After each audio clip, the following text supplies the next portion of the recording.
ज्यावेळी तुम्हाला वाटेल तुम्ही एखाद्या प्रॉब्लेममध्ये आहात, एखाद्या समस्येमध्ये आहात, काही टेन्शनमध्ये आहात आणि काय करावं सुचत नाही आहे, अशा वेळी त्यातून मार्ग काढण्यासाठी मी तुम्हाला 2 गोष्टी सांगतो.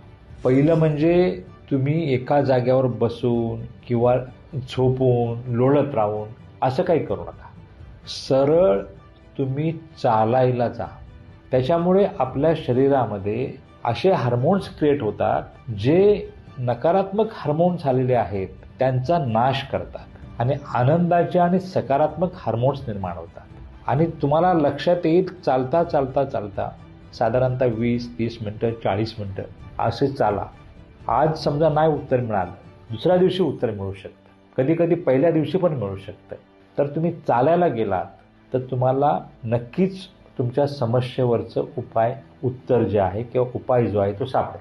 जर तुम्हाला चालायला जायचं नसेल तर जिथे कुठे आहात तिथे सरळ मेडिटेशन करा, ध्यानस्थ बसा 5 मिनटं 10 मिनटं 15. या दोन्हीपैकी एक उपाय करा. दोन्ही उपाय केले तरी उत्तम, तुम्हाला तुमच्या समस्येचं उत्तर सापडेलच.